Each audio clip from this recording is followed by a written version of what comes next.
Sa iba namang balita, patuloy na nakataas sa red alert ang NDRRMC kaugnay ng paparating na super typhoon sa bansa. Posible kasi pumasok sa bansa ang panibagong bagyo na Yolanda at kabilang sa tatahakin ay ang Bicol Region. Ang detalye sa ulat ni Waywaya Macalma live via phone patch. JC, kahit hindi pa nagbababa ng red alert status ang National Disaster Risk Reduction Management Council Operations Center, ay panibagong paghahanda na naman ang ginagawa ngayon ng Regional Office of the Civil Defense. Sa darating na Huwebes kasi inaasahan ang bagong bagyo na papangalanan na Yolanda.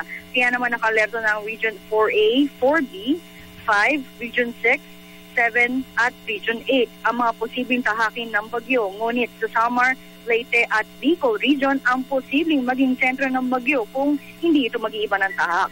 Kaya naman ngayon pa lang ay nananawagan na si Undersecretary Eduardo de la Executive Director ng NDRRMC sa mga mangingisda kung maaari ngayon pa lang ay huwag na silang pumalaot upang hindi maabutan ng bagyo sa dagat. Maging ang mga pantalan ay posible magtalanan ng mga stranded na pasahero upang maiwasan na ang anumang aksidente. Samantala, wala namang malaking epekto ang idinulot ng bagyong Wilma sa bansa matapos itong malutaw ngayong araw. Pero 4 naman ang naiwang nasawi dahil naman sa bagyong Pinta. Ang lahat ay pagkalunod ang ikinamatay habang isang sugatan at 2 pa rin ang nawawala hanggang sa ngayon na naitala sa San Juan Abra at ang isa ay sa Cabagan, Isabel na parehong natangay ang malakas na alon. Sa ngayon ay may ilang bahagi pa rin sa Northern Luzon ang walang supply ng kuryente. Pero tiniyak ng local cooperatives na maibabalik ang supply ngayong linggo.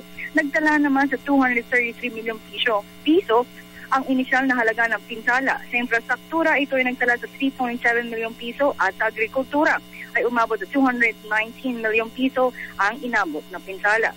Dahil sa bagyong Pinta na itala sa 55,369 na pamilya o 266,769 na individual ang naapektuhan mula sa Region 1, 2 at Cordillera Region. Ang Cagayan Province lamang ang nagdeklara ng state of calamity dahil sa tindi ng pinsala ng bagyong Pinta sa buong probinsya. At yan ang pinaka-latest mula rito sa Campo Aguinaldo. JC? Maraming salamat sa iyo, Waywaya Macalma.